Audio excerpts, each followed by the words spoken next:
As we take a look at section 7 here in chapter 9, we're going to look at, again, we're going to continue our discussion on factoring, but in this particular lesson, we're actually going to factor special products, okay? So we're going to be looking for some patterns here to help us factor various expressions and solve equations, okay? So that's what we're looking at here today. So these are just a couple review questions. I'll go through and I'm going to do a couple of them. I'll do the first two just so you guys can kind of have a quick review, refresher in case you've forgotten. Again, I would pause the video, try them on your own because you should know how to do both of these. Okay, so this first one, what I'm going to do is I'm going to use our grouping method. Okay, so I'm going to take this value, this 5, and this 2, multiply them together, I get 10. So I need two numbers that multiply to get 10 and add to get positive 11. So I start going through. I have 1 and 10, 2 and 5. Right? Well, the only two there that add up to 11 are the 1 and 10. And so what I end up doing is I do 2x squared plus 1x plus 10x plus 5. And now I go ahead and group these things together. Group the first two, group the second two. I can factor an x out, so I get 2x plus 1. I can factor a 5 out, I get 2x plus 1. And so now my factored form is going to be 2x plus 1 times x plus 5. All right, and that would be my factored form here of 2x squared plus 11x plus 5. The second one, I'm going to go ahead and use a different method. I'm going to go ahead and factor that by guessing and checking. So the good news is, and again, you only want to use this method if this thing out in front of the squared is a nice number. Okay, in other words, it's 2, 3, 5, 7, 11. It's something where there's only one option. Okay, in other words, the only way I'm going to be able to factor this expression is if this one is 5m and this one is m. That's the only way to multiply to get 5m squared. The other good news for us is that our product is positive 2. Okay, the only way to get positive 2 is either 2 and 1 or negative 1 and negative 2. Okay, so then what you recognize is, well, I have a negative 7m here as my sum, so I know now hopefully you recognize, well, it's not going to be positive 2, positive 1, it's going to be negative 2, negative 1, and then I got to just kind of guess and check and figure this out. So you ask yourself, is the negative 2 going to go here and the negative 1 there, or is it going to be vice versa? So all you do is you plug them in, and you go through mentally and you say, okay, that's 5m squared, that's negative 10m, that's negative 1m, that's negative 11m.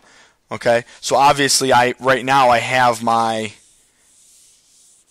numbers in the wrong spot. So when I rewrite this, okay, again I had 5m and I had m. And so now again we said it was negative 1, negative 2, and so hopefully now you recognize, well, it's got to end up being this. And again, I would just verify that mentally real quick. 5m and m is 5m squared minus 5m minus 2m. So that would be negative 7m, and then obviously your positive 2 on the end there. So two different methods for doing the same thing. The nice thing is this first method here is a cure-all solution. It works no matter what. Okay, this method down here, when you do it mentally or guessing and checking, can be faster or can be slower and more time-consuming depending on how quickly you see the factors. All right, so we're going to go ahead and look at. Our focus is going to be paid to number 3 here. I'm not worried about example 2. You guys can look at that on your own. But so example 3 here, I got to factor x squared minus 16. Okay, and just until we get comfortable with this, what you can always do is you can always rewrite this as x squared plus 0x minus 16. Okay, and now you can go back and use the same method that we were just doing. Okay, I need, or as a matter of fact, you can just say, okay, and now at this point, I have x and x. I need two numbers that multiply to get negative 16 and add to get 0. Okay, and hopefully that pretty quickly you understand that I got to multiply to get 16, add to get, multiply to get negative 16, add to get 0. The only way to do that is negative 4 and positive 4. Okay, and I'm done. Now that is the shortcut. Okay, that is the special product. Okay, so if you see a difference of squares, in other words, this thing's a perfect square and this thing's a perfect square, and you're subtracting them, then you can immediately factor it, and all you do is you take the square root of this guy, and that's your first term, take the square root of that guy, and that's your second term, and then all you do is plus and minus. Okay, x minus 4, x plus 4. Okay, part B here, you'll notice the 8 and the negative 18 are not perfect squares, but again, you always got to factor out the greatest common factor first. So hopefully you recognize I can pull a 2 out, and I'm left with 4 minus 9n squared. And then again, hopefully you recognize this relationship. So the 2 stays out in front, and you look at this and you recognize, well, wait a second, this 4, that's a perfect square, and so is that. And we're subtracting. Okay, so what you can do is now I can rewrite this without doing any other work, just seeing that pattern. I can rewrite this as 2 plus 3n, 2 minus 3n. Square root of that is 2. Square root of that is 3n. All right, and so your factored form would just be that there. And finally, part C. Okay, we go through, we got to factor out the greatest common factor first, so I factor out a 3 first. I'm left with 4d to the second minus f squared. And hopefully you recognize that 4d squared is a perfect square, because the 4 you can take the square root of, and f squared by itself is a perfect square as well. All right, so what I end up with is 3, and then my 2 terms, the square root of 4d squared is just 2d, and the square root of f squared is just f. So it's going to be minus f, and then 2d plus f. And that would be the factored form there in part C. Again, these patterns, you just got to keep working with them until you get them.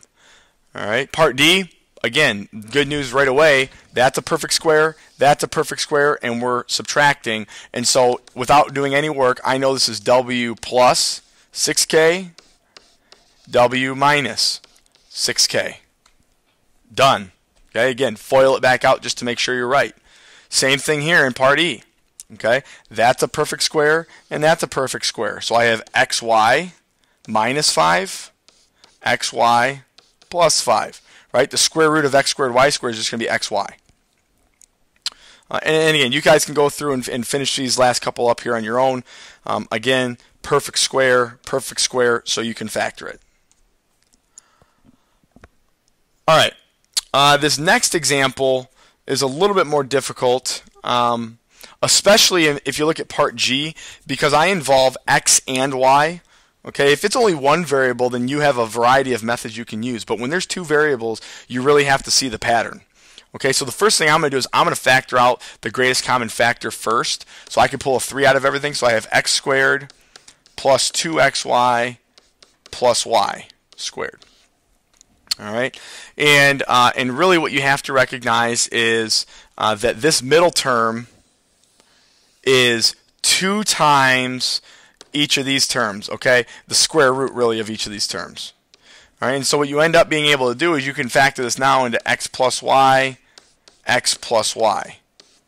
All right, and we know that it's x plus y and x plus y because this is a plus sign here. If that were a minus sign, well then you'd have x minus y, x minus y. All right, so again, you're looking for the pattern where this middle term is 2 times this and this. Okay, forget about the squared. I'm trying to give this to you as simply as I can. All right, so I look at part H. I'm going to go ahead and extend the page just a little bit, give us a little bit better view here. So I look, and my first question is, can I factor out a common term? Answer is no, there's no common term there. Okay. The second thing I look at is, okay, the square root of this is 3x. The square root of that is 2. Well, 2 times 3x is 6x, and this is 2 times that. So, again, if I'm you and I get a problem like this, your initial instinct, if I say factor this, is probably not to find the pattern. These patterns are strictly shortcuts, okay? They're quicker methods for you to factor. The nice thing in this particular example is you could do 4 times 9 is 36, find 2 factors of 36 that add to get negative 12, and you can factor it that way, and that would be fine. Okay, but you're not going to be able to do that all the time, so we want to know these special relationships. So again, the square root of this is 3x, so I know I have 3x and 3x. The square root of this is 2 and 2, and since the middle term we're subtracting, this is going to be minus and minus. All right, and so what I can end up doing here is I can rewrite this now as 3x minus 2 quantity squared. Okay, and again, the relationship is this middle term. Okay, let me just re-emphasize this, and we'll do it more in class tomorrow. But this middle term is 2 times the square root of this and the square root of that. So again, the square root here was 3x, the square root there was 2. So when I do 2 times this product, I end up getting the 12x. And since it's a minus sign, it's minus, okay? So again, this may be confusing to you right now. Hopefully in class, if you're still confused, I can maybe re-explain it more effectively. So again, I look here and I say, all right, I got 2 variables, so I'm probably going to have to use one of my special relationships. The square root of this guy is 2s. The square root of that is t. Okay, 2s times t is 2st, and this middle term is 4st, so that's 2 times ab. And so what I end up doing is I can go ahead and factor this very quickly now. I have 2s and t are my 2 terms. So I have 2s, t, and t. And since this sign in the middle here was a plus sign, it's plus. And I can simplify this down one more step because this is just going to be 2s plus t quantity squared. All right, that's what it means, right? To square something multiplied by itself. All right. Now we're going to solve. So the first thing is we got to factor, and then we use the zero product property. So I look first at part A, and I ask myself, can I factor out a greatest common factor? And the answer to that question is, well, the only thing I could factor potentially out of everything is a 3. And so I do 108 divided by 3 just to make sure it factors in evenly, and I got 36. So I can pull a 3 out in front first, and I end up with y squared minus 12y plus 36 equals 0. Okay, and then I look at this and I say, all right, now what? Right? Well, if you don't notice a special property, again, you can always just go ahead and try to factor it by guessing and checking. I need 2 numbers that multiply to get positive 36, add to get negative 12. Okay, or you could say, wait a second, the square root of this is y, the square root of that is 6. 6 and y is 6y, this is 12y, that's 2 times the 6y, so that's good. And so now you know you have y and 6, so you have y and 6, and since this is a minus sign, you would just put the minus sign in the middle. And so now what you do is when you solve this equation, you have 1, 2, 3 things that multiply to get you 0, so that means one of them has to be 0. Okay? I think we all agree there's no way that this 3 can ever be 0. So what I have is y minus 6 equals 0, and since this is the same, I really don't even have to rewrite that. I just leave it as y minus 6 equals 0, add 6 to both sides, and I end up at y equals 6. The only way for this thing to be 0 is if y equals 6. Okay. Part B, again, factor out your greatest common factor first. I can factor out a 2, so I have y squared minus 10y plus 25 equals 0. Look for a relationship. Good news. That's square root of that is y. Square root of that is 5. 5 and y is 5y. That middle term is 10y. And so now I know I have 2, I have y, and this is a minus sign, so I have y minus 5 times y minus 5 equals 0. And the only way for all of this to multiply to get 0 is if y minus 5, minus 5 is 0. Add my 5 to both sides. So y would have to be 5 in solving this particular algebraic equation. So again, just looking for those special products, okay, or special equations. So this one says solve the equation. Okay, this one's a little bit harder because it's got fractions involved, but it's still the same process. Okay, you look at it and you say, all right, I need 2 numbers. There's a couple ways of doing it. If you recognize, well, wait a second, the square root of this is x. The square root of that is 1/3. 1/3 times x, that's 1/3 x. If I multiply that by 2, I end up with the middle term. Good news, this is a special product. This is a plus sign, so it's x plus 1/3, x plus 1/3 equals 0. So the only way for that to be 0 is if x plus 1/3 is 0.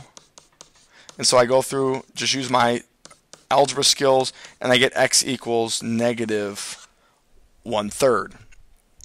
Okay, and that would be your final answer there. So that kind of concludes our 9-7 notes.